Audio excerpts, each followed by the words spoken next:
Yes sir, माहौल जबरदस्त शानदार। दोस्तों ये जो आपने अभी अभी जो फोटोज देखे हैं ये सारे वो बच्चे हैं सर जिन्होंने अपनी कड़ी मेहनत से अपने आप को और अपनी मेहनत को प्रूव किया है। सर अब वक्त आपका है and we are waiting for your pick there. माहौल बनने वाला शानदार वाला। और हाँ, अगर आपको इनडायरेक्ट टैक्स को one of the most scoring subject बनाना है तो ये जितने भी प्रोसीजरल चैप्टर्स है इनको बहुत ही सुंदरता से और इफेक्टिवली आपको रिवाइज करना होगा, जो हम करेंगे यहां पर। एंड सर ये जो चैप्टर हम पढ़ रहे हैं डिमांड एंड रिकवरी, शानदार वाला चैप्टर है सर, मस्त वाले सेक्शन से। एंड यस, इसके एग्जाम्स में आने के चांस बहुत हाई होते हैं। आइए बच्चों, sir demands and recovery section number 73 और 74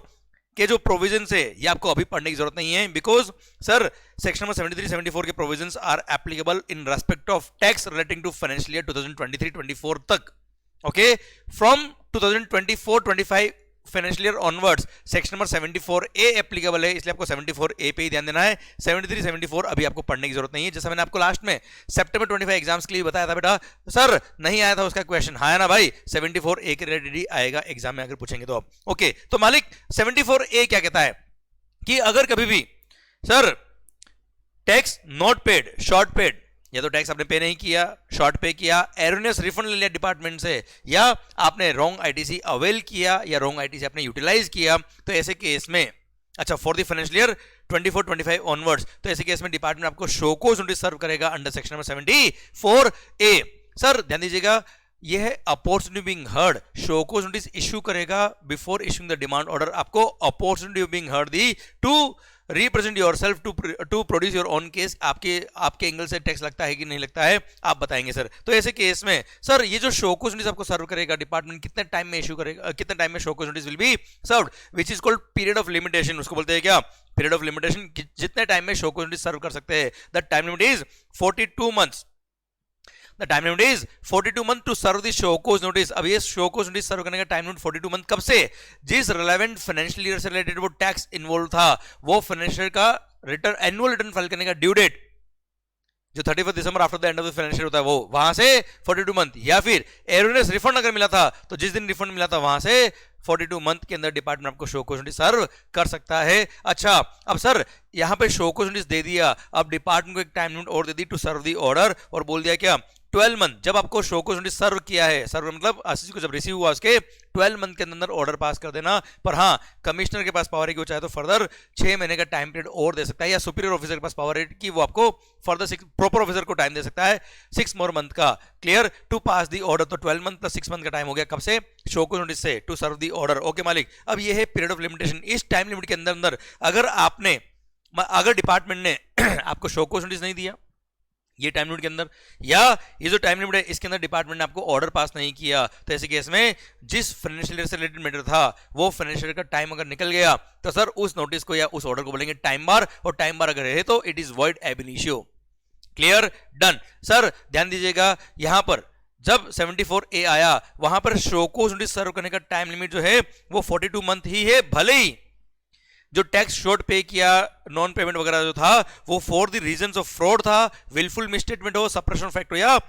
या सप्रेशन फैक्ट हो with the intention to evade payment of tax हो, हाँ है ना भाई, या अदरवाइज मतलब मिस्टेक वाला मैटर हो या फ्रॉड वाला मैटर हो, सारे ही केस में the period of limitation is now same. Okay, clear. इसलिए the concept of extended period of limitation is now gone. पहले सेक्शन नंबर 73 मिस्टेक का केस हुआ करता था, 74 फ्रॉड वाले केस में लगता था। 74 के अंदर पहले एक्सटेंडेड टाइम मिलता था डिपार्टमेंट को to serve the show cause notice and to serve the order, extra time मिलता था, उसको बोलते थे एक्सटेंडेड पीरियड ऑफ लिमिटेशन। अब वो नहीं है, अब 74A सेक्शन इंट्रोड्यूस कर दिया है। मिस्टेक वाला मैटर हो या फ्रॉड वाला मैटर हो, दोनों ही केस में time limit is same to serve the show cause notice and order. आइए अब सर बात करते हैं, क्या अगर आपका matter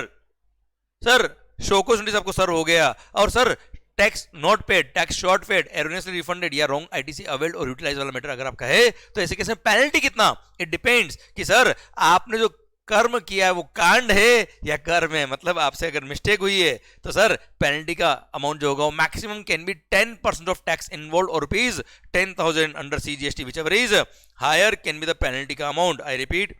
sir, under CGST penalty का अमाउंट कितना बेटा, 10% of tax involved or ₹10,000 whichever is higher is the penalty amount under CGST। ये है मिस्टेक वाले केस में। पर अगर आपने फ्रॉड, मिस रिप्रेजेंटेशन और सप्रेशन ऑफ फैक्ट अगर किया था with the intention to evade payment of tax, तो सर पेनल्टी का amount is 100% of tax involve. 100% tax involve is the penalty का अमाउंट। पर डिपार्टमेंट ने आपको सर एक ऑप्शन दिया है कि अगर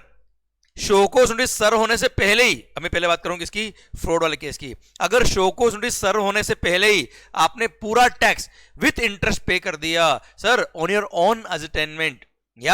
या फिर आपको डिपार्टमेंट के किसी प्रोसीडिंग में पता पड़ा कि सर ये टैक्स बनता है और ऑफिसर ने आपको बताया इतना टैक्स आपका पेंडिंग है और ये फ्रॉडुलेंट इंटेंशन थी आपकी, पर शोकोस नोटिस सर्व होने से पहले ही आपने पूरा टैक्स विद इंटरेस्ट पे कर दिया, तो पेनल्टी का amount will be reduce to 15% of the tax involve, instead of 100% आपको केवल 15% ही आपको पेनल्टी पे करना है, पर वो पेनल्टी का अमाउंट भी before service of show cause notice हो जाना चाहिए। पर अगर सर शोकोस नोटिस सर्व हो गया सर, और अब ऐसे केस हमको लगता है अब तो फंस गए भाई, तो फटाफट आपको लगता है केस हारने वाले हो, तो फटाफट within 60 days from the date of service of the show cause notice पूरा tax with interest with 25% of tax involve अगर आपने पेनल्टी पे कर दिया तो आपका मैटर्स कंक्लूड हो जाएगा, all the proceedings under this section will conclude. Sir फिर अगर मान लो शोकोस सर्व हुआ पर आपको लगा मैं तो कंटेस्ट करूंगा सर, आपने शोकोस को कंटेस्ट किया सर, और अगर अल्टीमेटली आप केस जीत गए तो मजा आ गया, ना टैक्स ना इंटरेस्ट ना पेनल्टी, पर अगर आप केस हार गए, डिमांड ऑर्डर सर्व हो गया, अब जब ऑर्डर सर्व हुआ अब आपको लगता है क्या मेरे को अपील में नहीं जाना है, मैटर को क्लोज करने का है, तो अगेन आपको 60 दिन का टाइम दिया, विद इन 60 days अगर आपने जिस दिन ऑर्डर सर्व हुआ आपको उसके 60 days में अगर आपने पूरा टैक्स विथ इंटरेस्ट जो उस ऑर्डर में थे विथ जितना पेनल्टी उसमें लगाया है उसका 50% मतलब 100% tax involve is the penalty, तो 50% ऑफ द टैक्स इन्वॉल्व अगर आपने पेनल्टी अमाउंट पे कर दिया with in 60 days of the service of the order, तो सर रिमेनिंग 50% पेनल्टी आपकी वे हो जाएगी and all the proceedings under this section will conclude. और सर अगर ऑर्डर सर हो गया 60 days हो गए उसके बाद भी आपने 60 days के अंदर आपने पे नहीं किया, आपने मान लो सर उसके बाद पे किया, तब तो आपको 100% ऑफ टैक्स इन्वॉल्व पेनल्टी पे करना ही, पेनल्टी में कोई वेवर नहीं मिलेगा। और हाँ अगर आप अपील में चले गए, अपील में केस जीत गए बहुत अच्छी बात है, अपील में केस हार गए और भी अच्छी बात है, अब आप चाहते हो कि मैं तो पूरा पे कर दूं मेरे लिए कुछ वेवर ऑफ पेनल्टी मिलेगा क्या, तो अपील में हारने के बाद जब ऑर्डर पास हुआ उसके बाद तो कोई कंसेशन नहीं मिलेगा, पूरा टैक्स जो अपील के ऑर्डर में पास हुआ वो पूरा टैक्स इंटरेस्ट विद जो पेनल्टी 100% वो आपको पे करनी पड़ेगी। Clear, done. तो सर ये लिटिगेशन का वो उसके लिए डिपार्टमेंट ने एक आपको ऑप्शन दे रखा है for reduction of the penalty का अमाउंट। अब आते हैं किसके केस में, मिस्टेक के केस में पेनल्टी का अमाउंट कितना बेटा, कम अमाउंट है, क्योंकि यहाँ पे मिस्टेक वाला मैटर है, आपका intention to evade payment of tax नहीं था, तो ऐसे केस में 10% ऑफ टैक्स इन्वॉल्व और ₹10,000 whichever is higher is the penalty का अमाउंट। अब ऐसे केस में अगर शोकोस नोटिस सर्व होने से पहले ही ऑन योर ओन असेटेनमेंट या डिपार्टमेंट के किसी प्रोसीडिंग में आपको पता पड़ गया before service of show cause notice आपने पूरा टैक्स विथ इंटरेस्ट पे कर दिया, तो no penalty will be charge. Sir अब ऐसे केस में मान लो शोकोस सर्व हो गया, अब शोकोस सर्व हो गया उसके भी 60 दिन में 60 days में अगर आपने पूरा टैक्स विथ इंटरेस्ट पे कर दिया, no penalty will be charge, कोई पेनल्टी पे करने की जरूरत नहीं है। पर अगर आपने शोकोस को कंटेस्ट किया,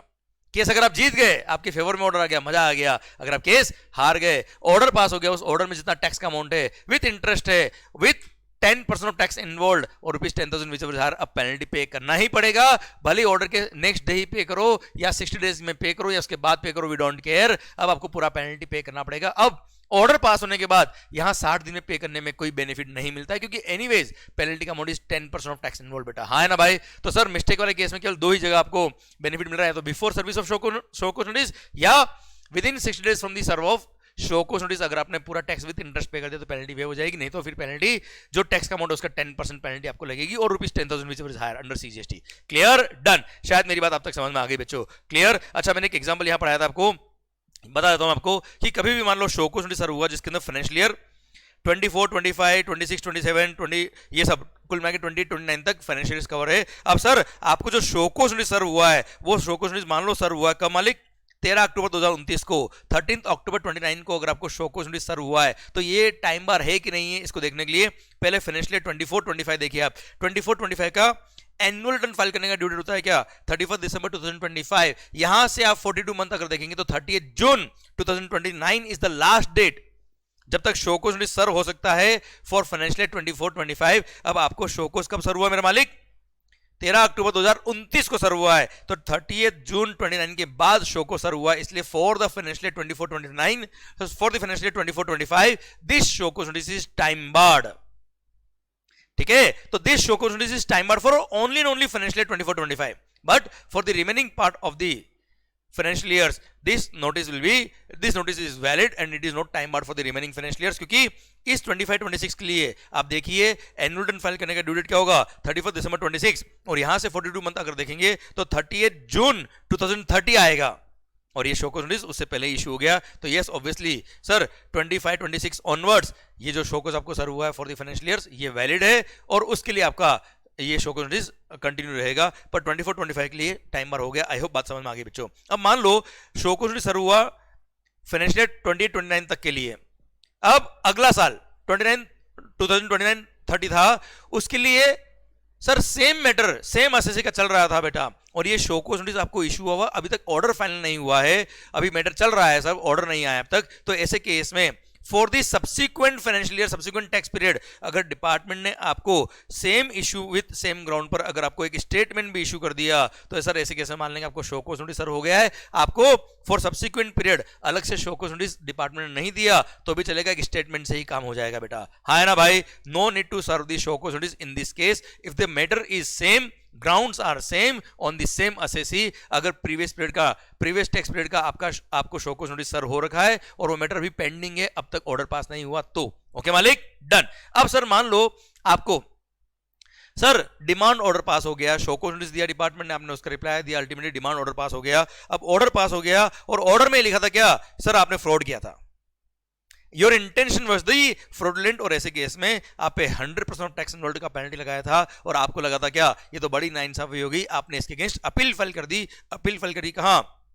अपील अथॉरिटी को, और उसके बाद जीएसटीटी को, उसके बाद हाई कोर्ट को, सुप्रीम कोर्ट को, अल्टीमेटली अपील अथॉरिटी को आपने अपील फाइल कर दी, और वहां पे आपने अपील लेवल पे प्रूव कर दिया कि हाँ जी हाँ शॉर्ट पेमेंट हुआ है, नॉन पेमेंट हुआ है, एरोनियस रिफंड है, सर मैंने रॉन्ग आईटीसी ले लिया था साहब, पर मेरा इंटेंशन फ्रॉडुलेंट नहीं था। अगर आपने प्रूव कर दिया तो सर ऐसे केस में वो मिस्टेक वाले मैटर में कवर हो जाएगा, फ्रॉड के मैटर में कवर नहीं होगा, और ऐसे केस में ये अपील अथॉरिटीज जो ऑर्डर पास करेगी, ये डायरेक्शन देगी उस लोअर अथॉरिटी को जिसने ओरिजिनली ऑर्डर पास किया था, उसको बोलेंगे कि भाई साहब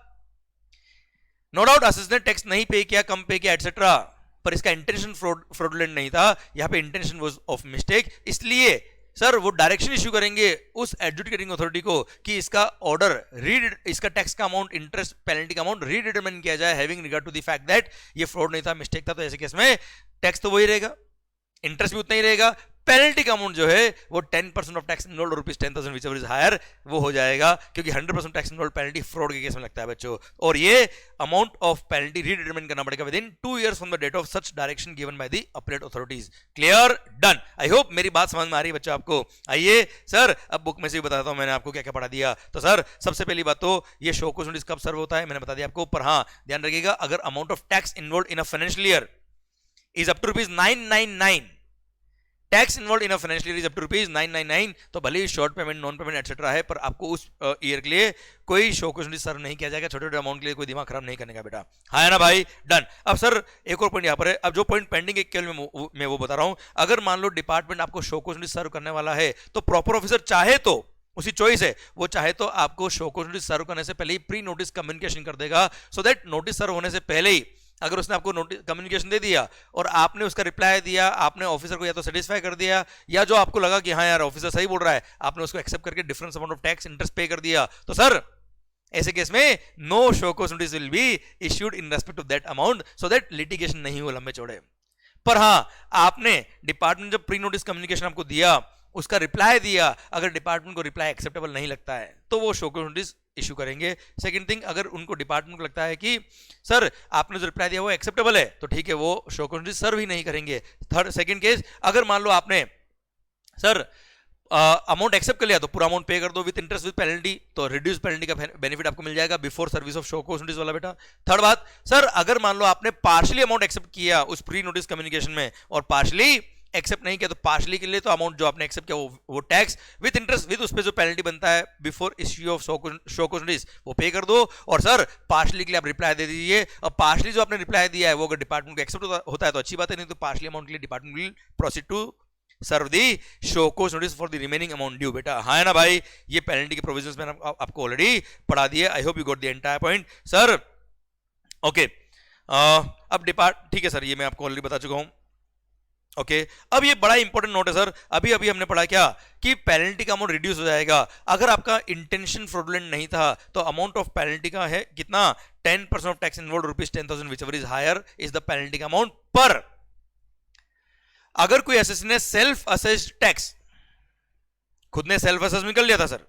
या फिर any amount in the name of tax जो उसने क्लाइंट से, कस्टमर से कलेक्ट कर लिया था, या तो सेल्फ असेस्ड टैक्स या any amount of tax which he is collected from the customer या client from the recipient, and वो अमाउंट उसने गवर्नमेंट को डिपॉजिट नहीं किया within 30 days from the due date of payment of such tax. जब payment का due date था वहां से 30 दिन के अंदर अगर उसने वो अमाउंट डिपॉजिट नहीं किया गवर्नमेंट को, तो ऐसे केस में अब भले ही शोकोस नोटिस सर्व होने से पहले ही वो पूरा टैक्स पे कर दे, शोकोस नोटिस के 60 दिन के अंदर पे कर दे, वी डोंट केयर, उसको 10% ऑफ टैक्स इन्वॉल्व और ₹10,000 विच इज हायर इतना पेनल्टी पे करना पड़ेगा, उसको रिडक्शन ऑफ पेनल्टी का बेनिफिट नहीं मिलेगा। मतलब अगर सेल्फ असेस्ड टैक्स है या any amount collected is tax from the customer है, ड्यू डेट से 30 दिन में अगर आपने पे नहीं किया और अमाउंट ऑफ टैक्स होता वो शॉर्ट पेड था, नॉन पेड था, एरोनियस रिफंड था, 74A में फॉल करता है, तो सर ऐसे केस में अब आप भले ही within 60 days of show cause notice या before service of show cause notice ये पे कर दीजिए, फिर भी आपको रिड्यूस पेनल्टी का बेनिफिट नहीं मिलेगा और आपको ये पेनल्टी का अमाउंट पे करना ही पड़ेगा। Clear, done. अच्छा, इस पे एक सर्कुलर भी था, वो भी मैं लिंक करके बताया था, बट आपको ये रहा सर्कुलर, मॉडिफाई किया according to section number 74A, क्योंकि जब शोकोस नोटिस आया था तब ओरिजिनली सेक्शन नंबर 73 के रेस्पेक्ट में आया था, वो 73 74 आपके लिए रिलेवेंट नहीं है, तो उसी को मैंने 74A के हिसाब से मॉडिफाई कर लिया। तो मालिक इस पूरी बुक के अंदर आपको जहां जहां सर्कुलर मिलेंगे, नोटिफिकेशन मिलेंगे, जहां जहां प्रोविजंस आपको मिलेंगे, जहां जहां एनालिसिस मिलेंगे, वो सब करंटली अमेंडेड प्रोविजन के हिसाब से है। सेम वे जो भी मैंने क्वेश्चनर आपके लिए ड्राफ्ट किया है उसमें भी सारे क्वेश्चंस, भले वो पास्ट एग्जाम में आए हुए हो, स्टडी मटेरियल के हो, एमटीपी आरटीपी के है, वो सारे क्वेश्चन मैंने करंट एप्लीकेबल लॉ के हिसाब से अमेंड किए हुए हैं। क्लियर, हो सकता है 2022 में प्रोविजन कुछ और था, अभी कुछ और है, और वो क्वेश्चन 2022 में एग्जाम में आया हुआ, तो मैंने उसको अकॉर्डिंगली अभी लॉ के हिसाब से मॉडिफाई करके आपको दिया हुआ बच्चों। क्लियर, तो आपको अपने क्वेश्चनर के अंदर हर एक पॉइंट, हर एक क्वेश्चन अकॉर्डिंगली मॉडिफाइड मिलेगा, और माहौल के साथ आप बिलीव कर सकते हो उस पूरे क्वेश्चनर पे सारे क्वेश्चन की प्रैक्टिस करने के लिए। आइए बच्चों, अब मैं बताता हूं इस सर्कुलर का मीनिंग क्या है। सर क्या हुआ अगर कोई एसएससी मेयरली रिटर्न फाइल करने में लेट हुआ, GST 3B, if any SSC delayed in filing the return by 30 days from the due date, तो क्या ऐसे केस में अभी जो हमने सेक्शन में 74A सबसेक्शन 11 पढ़ा, क्या वो एप्लीकेबल रहेगा? Answer is no. सर सबसे पहली बात ये, merely delay in filing the return will not attract the penalty of section number 74A, क्योंकि 74A की पेनल्टी कब लगेगी? जब आपका केस 74A में फॉल करेगा, और 74A में फॉल कब करता है? Short payment, non payment, erroneous refund या रॉन्ग आईटीसी अवेल्ड और यूटिलाइज्ड। अगर आपका मैटर 74A में फॉल करता है तो 74A सबसेक्शन 11 की बात आएगी, merely delay in filing the return will not attract the penalty of section number 74A। Clear, done. तो ऐसे केस में अगर आप केवल रिटर्न फाइल करने में लेट हुए तो आपको normal tax with interest with late filing fee of return जो पे करना होता है वही पे करना है, ये वाली पेनल्टी पे करने की जरूरत नहीं है। Clear, done. अच्छा, after giving opportunity being heard, SSC बात सुनने के बाद, सारे डॉक्यूमेंट्स रिकॉर्ड्स देखने के बाद प्रॉपर ऑफिसर अपना ऑर्डर पास करेगा। अब सर ध्यान देना, जैसा मैंने आपको अभी बताया कि सर ये अगर आप पेनल्टी पे कर देते हो तो proceedings under the all the proceeding in respect of said notice shall be deemed to be concluded. पर अगर आप पे प्रोसीडिंग अंडर सेक्शन 132 जो इंप्रिजनमेंट के प्रोसीडिंग थे वो अगर इनिशिएट हो गए थे तो वो प्रोसीडिंग्स कंक्लूड नहीं होंगे, बाकी टैक्स इंटरेस्ट पेनल्टी के प्रोसीडिंग्स जो थे वो कंक्लूड हो जाएंगे। अच्छा, सेकंड पॉइंट बोलता है क्या, अगर मान लो कोई मेन कल्प्रिट था, मेन पर्सन जिसके केस चल रहा था, जिसको शोकोस दिया था, और आप 3-4 लोग ऐसे हो जो उसकी हेल्प कर रहे थे, जैसे ट्रांसपोर्टर हो गया, वेयरहाउस ऑपरेटर हो गया, या कोई फ्रेंड हो गया जो उसको हेल्प कर रहा था इन टैक्स इवेजन। अब शोकोस नोटिस डिपार्टमेंट ने उसको मेन पर्सन को दिया ही दिया, साथ में इन सबको भी दिया। अब मेन पर्सन ने टैक्स, इंटरेस्ट और रिड्यूस पेनल्टी पे करके सर अपना मैटर कंक्लूड करा दिया, तो जितने भी सबऑर्डिनेट पर्संस थे वो सबकी प्रोसीडिंग भी ऑटोमेटिक क्या हो जाएगी? कंक्लूड हो जाएगी। मान लिया जाएगी सारे proceedings are deemed to be concluded. Clear, एक बड़ा ही सुंदर सेक्शन है सेक्शन नंबर 13, बड़ी सुंदर डेफिनेशन है सप्रेशन, पॉइंट नंबर 13 में दे रखा है 74A पर्पस के लिए, जहां पे 100% टैक्स इन्वॉल्व पेनल्टी लगता है। सप्रेशन वर्ड लिखा हुआ है, सप्रेशन ऑफ इंफॉर्मेशन या सप्रेशन ऑफ टैक्स। तो सप्रेशन का मतलब क्या है? कोई इंफॉर्मेशन आपसे मांगी, आपने नहीं दी, या आपके रिटर्न्स जीएसटीआर 3B या जीएसटीआर 1 किसी डॉक्यूमेंट में आप कोई स्टेटमेंट में आपको इंफॉर्मेशन मांगी थी, आपने नहीं दी, उसको भी मान लेंगे आपने जानबूझ से सप्रेस किया। बेटा पढ़ना, suppression shall mean mere non-declaration of facts or information which a taxable person is required to declare in the return statement, report or any other document furnished under this act or rules made thereunder, or failure to furnish any information on being asked for in writing by the proper officer। ये मान लेंगे कि आपने information क्या करी? Suppress करी। बेटा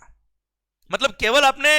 return के अंदर कोई इंफॉर्मेशन मांगी थी, आपने आधी इंफॉर्मेशन दी और कुछ कॉलम ब्लैंक छोड़ दिया, तो मान लेंगे वो सप्रेशन है। बेटा जानबूझ के आपने इंफॉर्मेशन नहीं दी। Clear, done. और वहां पे सेक्शन नंबर 74A में जो फ्रॉड वाला पेनल्टी वो अट्रैक्ट हो जाएगा आपके लिए। आइए बच्चों, सर अच्छा एक एग्जांपल दे रखा है मैंने, sir time to serve the show cause notice, जैसे फाइनेंशियल 24-25 की बात करें, एनुअल रिटर्न फाइल करने का ड्यू डेट क्या है 31 दिसंबर 25, तो सर 30 जून 29 will be the last date जब आपको शो कोज नोटिस सर्व हो सकता है। सर्व मतलब असेसी को रिसीव हो जाना चाहिए बच्चों। Clear, done. आइए सेक्शन नंबर 75, आइए सर सेक्शन नंबर 74 ए पूरा शिद्दत के साथ मैंने आपको पढ़ा दिया है, होप मजा आया होगा बेटा आपको। सर आइए general provision relating to determination of tax. अगर कभी भी किसी कोर्ट ने अपील ट्रिब्यूनल ने अगर आपको शो कोज नोटिस सर्व करने का टाइम या ऑर्डर सर्व करने का टाइम स्टे कर दिया, डिपार्टमेंट को स्टे दे दिया भाई, तो the period of stay will be excluded while computing period of limitation to serve the show cause notice and order. Second, अगर मान लो सर अपीलेट अथॉरिटी या अपीलेट ट्रिब्यूनल या किसी कोर्ट ने कंक्लूड किया कि ये मैं आपको ऑलरेडी पढ़ा चुका हूं कि मैटर फ्रॉड का नहीं मिस्टेक का, तो amount of tax will be, amount of penalty will be redetermined. हाँ है ना भाई, और रीडिटरमिनेशन करना पड़ेगा within 2 years from the set direction. आपका ये अमाउंट ऑफ पेनल्टी को क्या करेंगे, रीडिटरमिनेशन करेंगे। ओके सर, अब ध्यान देना, हमेशा अगर असेस ने अप्लाई किया है फॉर पर्सनल हियरिंग तो उसको पर्सनल हियरिंग का मौका दिया जाएगा, और अगर कभी भी असेसी के अगेंस्ट एडवर्स डिसीजन जा रहा है तभी उसको पर्सनल हियरिंग का मौका देना पड़ेगा। और अगर पर्सनल हियरिंग का मौका दिया है तो सर अगर जो तारीख दी, जो वक्त दिया, उस टाइम पे वो असेसी नहीं आ पा रहा है, तो ऐसे केस में he can take the adjournment, अगली तारीख ले सकता है, but maximum 3 adjournment can be given to the each party. Then जब भी प्रॉपर ऑफिसर ऑर्डर पास करेगा तो sir order should be speaking order, मतलब उसके अंदर ये लिखा होगा कि किन फैक्ट्स पे मैंने ऑर्डर पास किया, किस बेसिस पे मैंने डिसीजन पास किया, उसके रीजंस क्या, उसके प्रोविजंस क्या है। Then sir show cause notice होना बड़ा ही इंपॉर्टेंट डॉक्यूमेंट होता है। अगर डिपार्टमेंट के ऑफिसर ने जब शो कोज नोटिस सर्व किया उसमें अमाउंट ऑफ टैक्स जो लिखा है, now order can not go beyond the amount mention in the notice. In fact, the grounds shall not also go beyond the notice। मतलब जिन grounds में notice issue किया है, बाद में पता पड़ा कि ये ग्राउंड और है, तो ऑर्डर में उस ग्राउंड को नहीं कंसीडर कर सकते। सर अमाउंट ऑफ टैक्स जो शो कोज नोटिस में उन्होंने बोला है उससे बियॉन्ड कभी भी ऑर्डर पास नहीं हो सकता है, इसलिए शो को सर्व करते वक्त डिपार्टमेंट को बहुत ध्यान रखना पड़ता है। देन सर अगर किसी भी अपील लेवल पर सर अपील अथॉरिटी या कोर्ट वगैरह आपका टैक्स का अमाउंट मॉडिफाई करती है, तो ऑब्वियसली इंटरेस्ट और पेनल्टी का अमाउंट भी ऑटोमेटिक मॉडिफाई हो जाएगा, क्योंकि इंटरेस्ट और पेनल्टी का अमाउंट डिपेंड करता है किस पे, पेनल्टी पे। पेनल्टी का ही परसेंटेज एक मिस्टेक होता है, पेनल्टी का ही परसेंटेज, टैक्स का परसेंटेज ही इंटरेस्ट और पेनल्टी का अमाउंट होता है बेटा, इसलिए ऑटोमेटिकली इंटरेस्ट पेनल्टी का अमाउंट भी मॉडिफाई हो जाएगा। ध्यान रखना बेटा, शो कोज नोटिस के अंदर अगर पेनल्टी का अमाउंट नहीं लिखा तो पेनल्टी आपसे कभी डिपार्टमेंट चार्ज नहीं कर सकता, पर interest is by default and interest is payable in all cases whether notice में लिखा हो या ना लिखा हो। देन सर अगर ऑर्डर या show cause notice time limit के अंदर नहीं है तो वो टाइम बार हो जाएगा, टाइम बार है तो उसका इफेक्ट नहीं रहेगा, it will be void ab initio. Then sir अगर कभी भी मान लो यशवंत मंगल के केस में डिपार्टमेंट के प्रॉपर ऑफिसर ने मेरे फेवर में ऑर्डर पास किया, मतलब सर असेसी को फायदा हो गया, और डिपार्टमेंट को लगता है कि नहीं यार ये ऑर्डर सही पास नहीं हुआ, it is against the revenue, और ऐसे केस में डिपार्टमेंट ने अपील फाइल कर रखी है, डिपार्टमेंटल अपील फाइल कर रखी है to the appellate authority, appellate tribunal या sir to the high court या हाई कोर्ट में, अपीलेट अथॉरिटी, अपीलेट ट्रिब्यूनल या हाई कोर्ट में अपील चल रही है साहब। अब ऐसे केस में सर सेम मैटर मान लो साहिल का भी था, सर साहिल मान लो कोई एसएससी है जिसका सेम बिजनेस था, सेम ग्राउंड्स थे, सेम केस था उसका जो मेरा केस था, और उस केस में डिपार्टमेंट को शो कोज नोटिस और ऑर्डर पास करने का जो टाइम लिमिट दे रखा है, वो टाइम लिमिट के लिए यहां पे एक प्रोविजन दे रखा है कि सर जिस दिन मेरे फेवर में ऑर्डर पास हुआ था, हाँ है ना भाई, और डिपार्टमेंट ने डिसाइड किया कि मैं इसके अगेंस्ट फर्दर अपील फाइल कर रहा हूं, तो सर अगर डिपार्टमेंट ने फर्दर अपील फाइल कर दी थी मेरे वाले केस में बेटा, which was having the same matter जो साहिल को दिया है। अब सर सुनना मेरी बात ध्यान से, अगर यशवंत मंगल के मैटर पे डिपार्टमेंट ने अपील फाइल करी हुई to the sir appellate tribunal, high court या सुप्रीम कोर्ट में अपील फाइल करी हुई है, तो ऐसे केस में सर जब तक वो अपील का डिसीजन नहीं आता तब तक how the department can follow the decision which was passed in favour of Yashwant Mangal. इसलिए साहिल के केस में भी department show cause notice serve नहीं कर पाएगा, कोई ऑर्डर पास नहीं कर पाएगा जब तक कि सुप्रीम कोर्ट, हाई कोर्ट या अपीलेट ट्रिब्यूनल जिसकी अभी भी अपील करी हुई अपील का ऑर्डर नहीं आता बेटा तब तक। इसलिए टाइम लिमिट कैलकुलेट करते वक्त, time limit to serve the show cause notice, time limit to serve the order calculate करते वक्त सर जिस दिन डिपार्टमेंट ने अपील फाइल करी थी टू दी अपीलेट अथॉरिटी, वहां से लेके जब डिसीजन नहीं आया था उस रेस्पेक्टिव अथॉरिटी का, that time limit will be excluded, date of filing appeal और date of decision, date of order of that appellate authority, sir this time will be excluded while computing time limit of service of show cause notice and order. हाँ है ना भाई, done. अब आ रहा है क्या sir, ध्यान देना बेटा, अगर कभी भी self assessed tax remains unpaid, मतलब आपने जीएसटीआर 1 फाइल कर दिया, उसमें डिक्लेयर कर दिया कि मेरा ये टैक्स बनता है, पर 3B फाइल करते वक्त अगर आपने वो टैक्स पे नहीं किया तो सर वहां पे आपको डिपार्टमेंट डायरेक्ट रिकवरी करने पहुंचेगा, वहां पे आपको कोई शोकोस नोटिस वगैरह सर्व नहीं करेगा। कारण क्या है इसका? सिंपल कारण ये है कि जब शोकोस नोटिस किस बात का,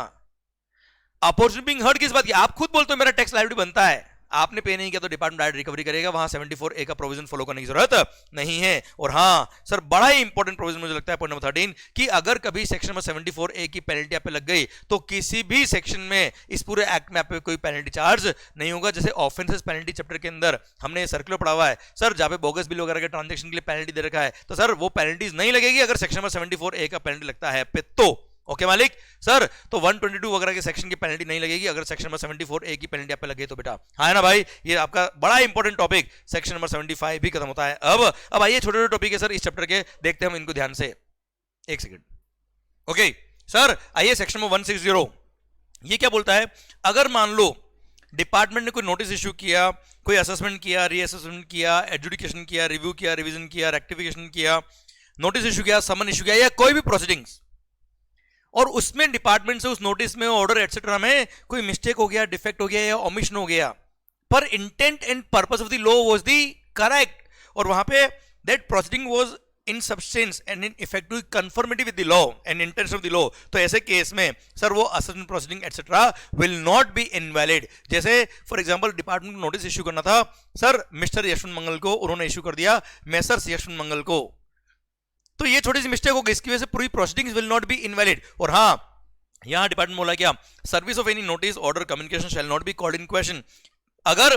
उस नोटिस का आपने जवाब दे दिया था, you had already acted upon on that notice या ऑर्डर एटसेट्रा, इसका मतलब आपने एक बार एक्सेप्ट कर लिया, अब लास्ट में जाके आप क्या बोलते हो, नहीं नहीं उसमें तो मैसेज लिखा था मिस्टर यशवंत मंगल को, कहा नोटिस इश्यू हुआ, तो it will not be valid ground from your side. And second thing, अगर आपने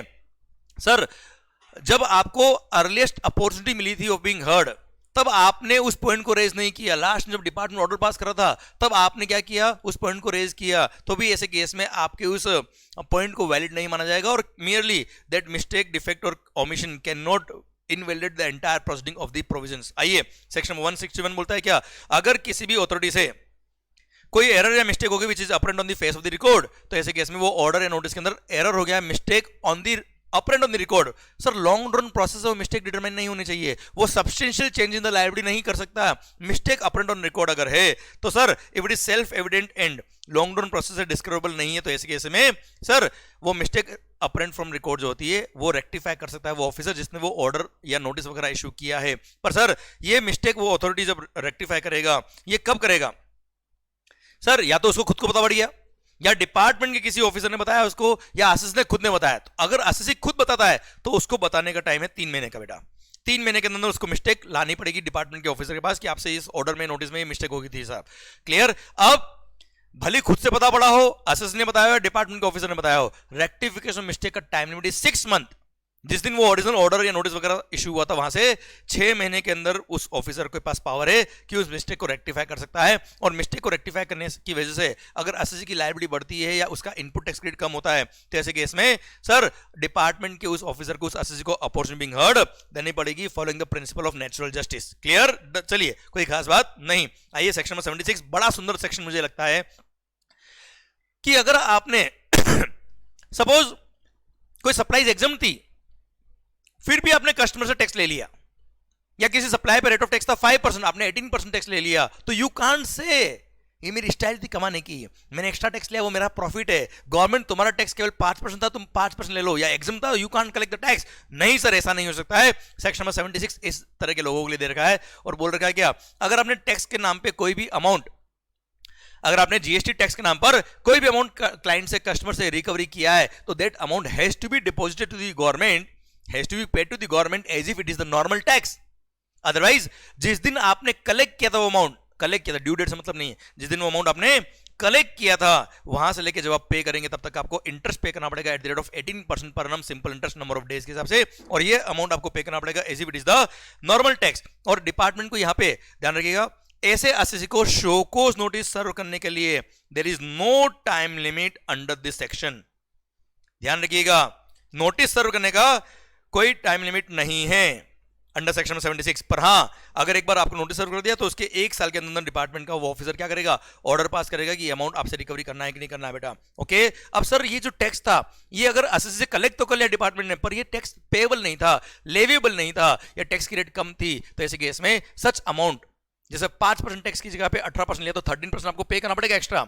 पर वो 13% कंज्यूमर वेलफेयर फंड में डिपॉजिट किया जाएगा, या फिर this amount will be refunded to the person who has borne the burden of this extra tax. Okay done. आइए मालिक, सेक्शन में 78 बोलता है अब सर रिकवरी की बात आती है, तो रिकवरी शुरू करेगा डिपार्टमेंट कब, पहले तो आपको अपील फाइल करने का टाइम दे रखा 3 महीने का, इसलिए sir recovery proceeding can not begin before the expiry of the period of 3 month from the date of service of the demand order. पर हाँ, अगर कोई एक्सेप्शनल केस है जहां डिपार्टमेंट को लगता है कि यहाँ पे अगर रिकवरी के लिए 3 महीने रुक गए तो बाद में रिकवरी कभी हो ही नहीं पाएगी, एसएससी भाग जाएगा, ऐसा कोई रिस्की काम लगता है, there is a chance of loss of revenue, तो ऐसे केस में department before the expiry of 3 month also recovery initiate कर सकता है प्रॉपर ऑफिसर। ओके सर, अब रिकवरी के क्या क्या मोड दे रखे हैं, बड़ा सुंदर पॉइंट है सर ये, any amount that is payable to the department, भले वो टैक्स का अमाउंट हो, इंटरेस्ट हो, पेनल्टी हो, एनी अदर अमाउंट हो, टू द गवर्नमेंट, अगर आपने पे नहीं किया तो ऐसे केस में एनी वन और more of the following option can be chosen by the department to recover the amount. सबसे पहला, अगर आपको कोई रिफंड का अमाउंट बनता है तो सर उस रिफंड से एडजस्ट किया जाएगा, इसलिए किसी भी एसएससी, हम रिफंड का चैप्टर देखते हैं उसमें लिखा हुआ है कि एसएससी को रिफंड देने से पहले अगर उसका कोई टैक्स ड्यू बाकी है या कोई डिमांड ऑर्डर वगैरह चल रहा है या कोई अगर शोकोस वगैरह सर्व हो रखा है तो उतना अमाउंट डिपार्टमेंट के ऑफिसर के पास पावर है कि उतना अमाउंट रोक दे और sir with hold of the refund, और बाकी का अमाउंट आपको रिफंड करें सो दैट वहां से रिकवरी हो पाए। सेकंड, आपके गुड्स को डिटेन करेंगे और बेच के पैसा रिकवरी कर सकता है। देन सर गार्निशी प्रोसीडिंग, बड़ा सुंदर पॉइंट है, गार्निशी प्रोसीडिंग बोलता है क्या, गार्निशी किसको बोलते हैं, मान लो डिपार्टमेंट मेरे से 1 CR मांगता है और मेरे रिकॉर्ड से पता पड़ा कि मैं आपसे 50 लाख मांगता हूं, किसी XYZ से 5 लाख रुपए मांगता हूं, किसी 10 लाख मांगता हूं, या बैंक में मेरी एफडी है, पोस्ट ऑफिस में मेरा अमाउंट डिपॉजिटेड है, तो वो पर्सन जिससे मैं अमाउंट मांगता हूं, the money due from any person, या तो मनी ड्यू है या ड्यू होने वाली है, या किसी थर्ड पर्सन ने मेरे बिहाफ पे प्रॉपर्टी हेल्ड करी हुई है या प्रॉपर्टी हेल्ड करने वाला है, तो such person will be called garnishee. और डिपार्टमेंट अगर मेरे से रिकवरी नहीं कर पा रहा है तो उस थर्ड पर्सन को नोटिस इश्यू करेगा, कहेगा कि sir as per the records of the Yashwant Mangal इतना अमाउंट आपका ड्यू है या ड्यू होने वाला है, या इतनी प्रॉपर्टी आपने हेल्ड करी हुई है या हेल्ड करने वाले हो। तो ऐसे केस में जब भी आपका अमाउंट वो ड्यू हो रहा है तब डोंट पे टू मंगल, directly pay to the department, उसको बोलते हैं गार्निशी प्रोसीडिंग। और ऐसे केस में वो जो थर्ड पर्सन, भले वो बैंक हो, भले वो पोस्ट ऑफिस हो, भले वो हमारे डेटर्स हो, या हमने जिसको लोन दे रखे वो लोग हो, sir they are bound to make the payment to the government, otherwise this amount will be recovered from them as if this was recoverable from them only. इसको बोलते हैं गार्निशी प्रोसीडिंग्स। Clear sir? और हाँ, government को ये भी power है कि चाहे तो उस गार्निशी प्रोसीडिंग के थ्रू जो नोटिस इश्यू किया डिपार्टमेंट ने, गार्निश नोटिस, उसको डिपार्टमेंट विड्रॉ भी कर सकता है, एड ऑन भी कर सकता है, मॉडिफाई भी कर सकता है। मान लो मेरे डेटर्स को, मेरे जो बिजनेस में डेटर्स है मेरे, जिसको मैं माल सप्लाई करता हूं, उनको नोटिस आ गया तो मेरे पे एक प्रेशर डाल देंगे वो लोग कि भाई आज तक डिपार्टमेंट का नोटिस हमारे पास नहीं आया, तुम्हारी वजह से हमको नोटिस आया, अब मैं डिपार्टमेंट का सारा ड्यू क्लियर कर देता हूं। तो डिपार्टमेंट उस गार्निश नोटिस को विड्रॉ भी कर सकता है, मॉडिफाई भी कर सकता है। कभी पता पड़ा कि एक्स्ट्रा अमाउंट मांगता हूं तो उसके लिए एड ऑन भी कर सकता है डिपार्टमेंट, ये बोला है। आइए सर, डिपार्टमेंट को पावर है कि वो मेरी मूवेबल और इमूवेबल प्रॉपर्टी को डिस्टेंड कर सकता है, और अगर डिस्टेंड करने के 30 दिन में भी मैं अगर अमाउंट पे नहीं करता हूं तो ऐसे केस में वो प्रॉपर्टीज बेच के डिपार्टमेंट क्या करेगा सर, अपना रिकवरी करेगा, और उस प्रॉपर्टी को बेचने में जो उनका खर्चा लगा वो खर्चा भी मेरे से रिकवरी करेगा। सर फिर डिपार्टमेंट पास पावर है कि वो कलेक्टर को, जो मेरे डिस्ट्रिक्ट कलेक्टर होता है, उसको एक सर्टिफिकेट ऑफ रिकवरी भेज देंगे, जिसको बोलते हैं सर्टिफिकेट ऑफ रिकवरी भेजेंगे, जिसमें लिखेंगे क्या, इतना अमाउंट मंगल से रिकवरेबल है and collector has the power to recover that amount as if it is the arrear of land revenue. Arrear of land revenue मतलब लगान जब बाकी होती थी राजा महाराजा के टाइम पे, तब क्या होता था सर, राजा के पास पावर था कि मेरी जमीन जायदाद बेच के पैसा रिकवरी कर सकता है, वो पावर है कलेक्टर के पास। सेम वे डिपार्टमेंट चाहे तो मजिस्ट्रेट को एक लेटर लिख देगा, सर्टिफिकेट ऑफ रिकवरी, और ऐसे केस में magistrate can recover the amount from me as if it is a fine imposed by him, और ऐसे केस में प्रॉपर्टीज वगैरह बेच के वो पेमेंट रिकवरी कर सकता है। देन बॉन्ड मैंने अगर डिपार्टमेंट को साइन किया हुआ, या श्योरिटी दे रखा है, या कोई इंस्ट्रूमेंट मैंने साइन किया हुआ, तो ऐसे केस में उसको एग्जीक्यूट करके पेमेंट रिकवरी कर सकता है डिपार्टमेंट। देन अगर कोई कंपनी लिक्विडेशन है तो लिक्विडेटर के थ्रू भी अमाउंट रिकवरी होती है, जिसका पॉइंट आगे भी आएगा, हम पढ़ेंगे बेटा। देन सर ध्यान देना, ऐसा नहीं कि मेरा फाइल अगर सीजीएसटी डिपार्टमेंट में है तो सीजीएसटी का ऑफिसर मेरे से रिकवरी केवल सीजीएसटी की ही करेगा। सीजीएसटी ऑफिसर सीजीएसटी और एसजीएसटी दोनों की रिकवरी करेगा, as well as obviously IGST also and vice versa also. Clear? And sir ध्यान रखिएगा, मान लो मेरा कभी 50 लाख का सीजीएसटी बाकी है, 50 लाख का एसजीएसटी बाकी है, और जो अमाउंट रिकवरी हुआ है वो केवल 70 लाख की रिकवरी हुआ है इन टोटल। तो ऐसे केस में जिस प्रोपोर्शन में मेरी लायबिलिटी बाकी थी उसी प्रोपोर्शन में सीजीएसटी और एसजीएसटी को डिवाइड करके रेस्पेक्टिव गवर्नमेंट को फंड दिया जाएगा। Clear? Done. And the recovery can be done from my distinct person also. जितने भी रिकवरी के प्रोविजंस थे, the term person for the purpose of recovery include distinct person also. मान लो मेरे डिस्टिंक्ट पर्सन को रिफंड बनता है और मेरे से रिकवरी हो रही है, तो इस रिफंड से भी अमाउंट एडजस्ट कर सकते हैं बेटा। क्लियर? डन। अब सर एक इंस्ट्रक्शन दिया डिपार्टमेंट ने अपने ऑफिसर्स को और बोला क्या कि भाई रिकवरी की बहुत बात की है, आप कभी भी सर्च इंस्पेक्शन या इन्वेस्टिगेशन के लिए जा रहे हो, उस टाइम आप रिकवरी नहीं कर सकते हो, आप वसूली भाई नहीं हो यार। अगर सर्च इन्वेस्टिगेशन इंस्पेक्शन टाइम पे आपको लगता है कि एसएससी का टैक्स पे नहीं हो रखा है, तो आप उसको जो लीगल प्रोसेस हमने दे रखा है to serve the show cause notice, पहले अपॉर्चुनिटी बीइंग हर्ड दो by way of issue of show cause notice under section 73, 74 और 74A। उसके बाद वो उसका रिप्लाई देगा, फिर डिमांड ऑर्डर जाएगा, फिर उसके पास अपील का राइट है, अपील में अगर हारता है या अपील नहीं करता है तब जाके रिकवरी होती है यार। Directly you can not recover the amount. हाँ, एसएससी की चॉइस है कि सर उसको लगता है कि यस अब मैं बचूंगा नहीं, तो वो चाहे तो वॉलंटरली अमाउंट पे कर दे, सो दैट उसका पेनल्टी का कुछ अमाउंट सेव हो जाए। इंटरेस्ट का अमाउंट जितना जल्दी पे करेगा उतना इंटरेस्ट कम पे करना पड़ेगा, उसकी चॉइस है। You can't force him to make the payment at this stage. Okay, done. Section में 80 बोलता है payment of tax and other amount in instalment. Sir साहब पैसा तो देना है, पर भाई इतना पैसा तो नहीं है मेरे पास, ईएमआई कर दो। तो ऐसे केस में कमिश्नर के पास पावर है। किसके पास मालिक? कमिश्नर के पास पावर है कि एसएससी चाहे तो कमिश्नर को अप्लाई कर दे कि साहब मैं अमाउंट पे करूंगा, जो आप अमाउंट मांग रहे हो रिकवरी कर रहे हो मेरे से, मैं पे करने के लिए तैयार हूं, बट इमीडिएटली नहीं है मेरे पास पेमेंट, साहब मेरे को प्लीज इंस्टॉलमेंट बेस पे पेमेंट अलाउ करो। तो ऐसे केस में कमिश्नर के पास पावर है कि वो चाहे तो मेरे को इंस्टॉलमेंट बेसिस पे पेमेंट अलाउ कर सकता है, बट मैक्सिमम 24 मंथली इंस्टॉलमेंट ही अलाउ कर सकता है commissioner.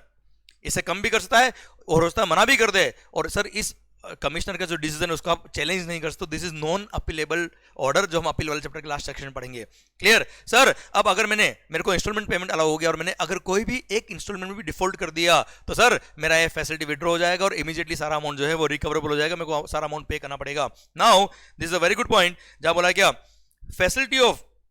Payment in instalment shall not be allowed in the following 4 cases. First, अगर मेरे लिए प्रेसिडिंग टैक्स पीरियड्स का ऑलरेडी कोई रिकवरी प्रोसीडिंग चल रहा है साहब, अब सर सब्सिक्वेंट पीरियड के लिए मैं इंस्टॉलमेंट में अलाउ करूं, डिपार्टमेंट अलाउ नहीं करेगा। पढ़िए, taxable person has already defaulted on payment of any amount under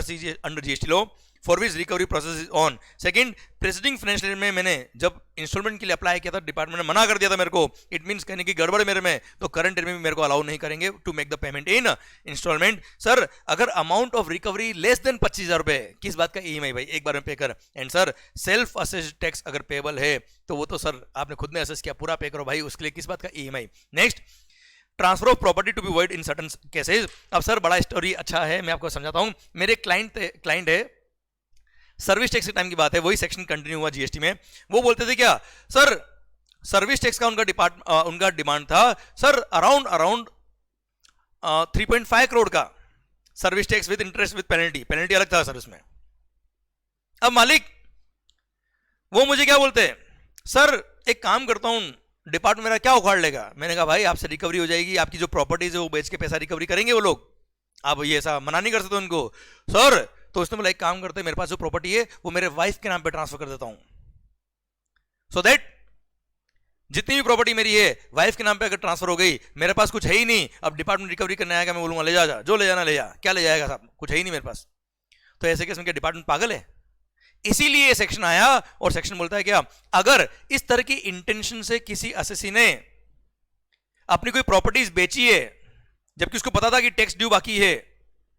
तो ऐसे केस में अगर with the intention of defrauding the revenue of the government अगर किसी असेसी ने प्रॉपर्टी बेची, तो that transfer of property will be void ab initio, मानेंगे ट्रांसफर हुई नहीं प्रॉपर्टी। पढ़ लीजिए, if a taxable person creates a charge on or parts with the property belonging to the assessee or in his possession by way of sale, mortgage, exchange, other mode of transfer whatsoever of his properties, तो ऐसे case में वो सब cases क्या होंगे, void होंगे, पर हाँ ये वैलिड होंगे अगर such transfer was made for adequate consideration। भाई डिपार्टमेंट मेरे से 3.5 करोड़ मांग रहा है, मेरे पास पैसे नहीं है, अपनी प्रॉपर्टी बेचूंगा तो ही तो पैसे आएंगे,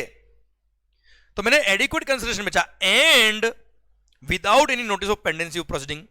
and without any notice of such tax or other sum payable by the said person or with the previous permission of the proper officer बेचा है, तो ये जो प्रॉपर्टी बेचा है वो वैलिड रहेगा, क्योंकि ultimately intention of the SSC was not to defraud the revenue. अगर intention was to defraud the revenue of the government तो ऐसे केस में it will be void. Clear. आइए सेक्शन नंबर 82 बोलता है टैक्स टू बी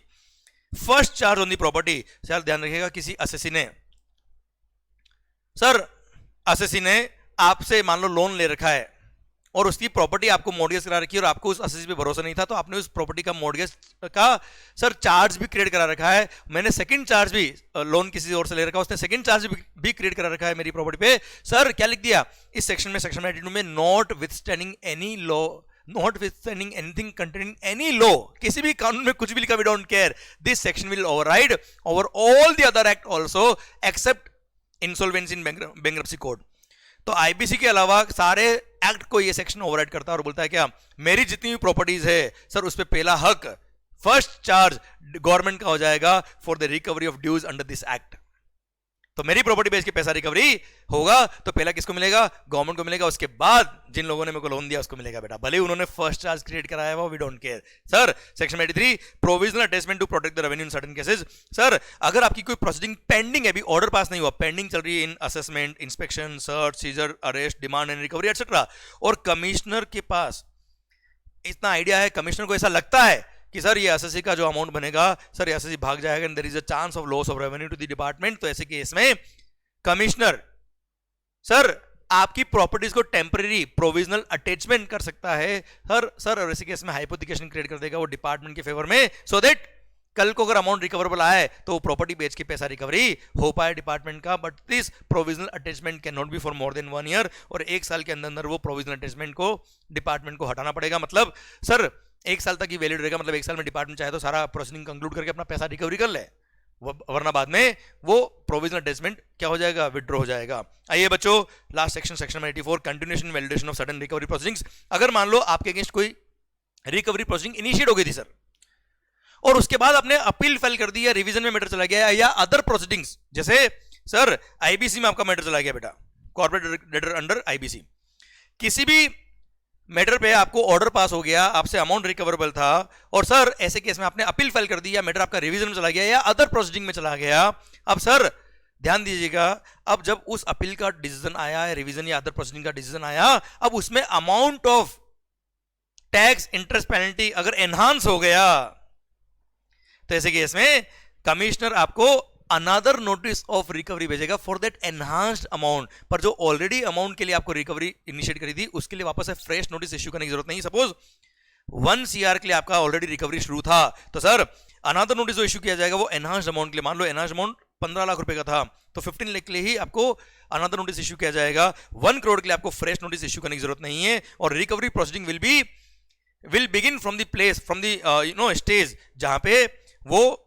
स्टे हुई थी. Sir आपके अगेंस्ट आपने अपील कर दी या रिवीजन चला गया मैटर, तो रिकवरी स्टे हो जाती है, तो जिस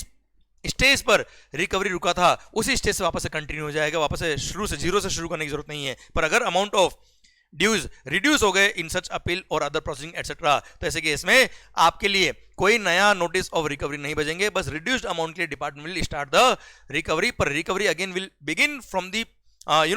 जिस जगह पे रुकी हुई थी उसी स्टेज से, the stage at which recovery proceeding were stayed, वहीं से स्टार्ट किया जाएगा. नया फ्रेश नोटिस ऑफ रिकवरी नहीं देंगे, शुरुआत से शुरू करने की जरूरत नहीं है. क्लियर. और सर्कुलर इशू हुआ था क्या, सिंस इसके अंदर बोला है क्या सर अपील, रिवीजन और अदर प्रोसीडिंग्स, तो सर उसके लिए सर्कुलर आया कि अगर मान लो कभी कोई company insolvency in bankruptcy court में जाती है तो कोई कॉर्पोरेट डेटर का वहां पे इंसॉल्वेंसी इन बैंक्रप्सी कोर्ट के अंदर जो डिसीजन आया, सपोज उसका ड्यू था 1 CR का और उसमें डिमांड जो कंफर्म हुआ वो कितना हुआ, सपोज 70 लाख का ही कंफर्म हुआ, तो ऐसे केस में रिकवरी प्रोसीडिंग जो होगी वो 70 लाख के लिए ही कंटिन्यू रहेगी. पर yes fresh notice of recovery देने की जरूरत नहीं है डिपार्टमेंट को, 70 लाख जिस स्टेज पे रिकवरी रुकी थी उसी स्टेज से कंटिन्यू हो जाएगी रिकवरी बेटा. क्लियर. इसी के साथ भारत माता की जय. इसी के साथ ये डिमांड एंड रिकवरी का चैप्टर भी खत्म होता है. अब I hope you got the entire concept, I hope आपका सारा प्रोविजन रिवाइज हो गया होगा, एंड आई होप ये लेक्चर्स आपके लिए यूजफुल रहे होंगे. और अगर मजा आ रहा है तो डू लाइक एंड कमेंट में सर जरूर बताइए बताइएगा कि मजा आया कि नहीं आया, ये फास्ट रिवीजन लेक्चर आपके रिवीजन में हेल्प कर रहे कि नहीं कर रहे, माहौल बन रहा कि नहीं बन रहा, आपको सर बताना पड़ेगा मुझे, तभी मजा आएगा मेरे को भी। ऑल द बेस्ट गाइस, मस्त होके पढ़े, खुश होके पढ़े, which is very very very much important. और क्या लिखा आपके लिए टुडे, आज का जो दिन आपका क्या है, this is an opportunity to do a better work than yesterday. तभी हम खुद से जीतेंगे, तभी हम खुद से आगे बढ़ेंगे। आपका कंपटीशन अगर किसी से है तो खुद से है, बस खुद से कॉम्पीट करो, आगे बढ़ते जाओ। God will always bless you, may God bless you. माहौल बनाते जाए, खुश होके पढ़ाई करे, एनर्जी के साथ पढ़ाई करे, एंड सर मस्त रहे। Thank you so much, love you lot, take care, bye bye.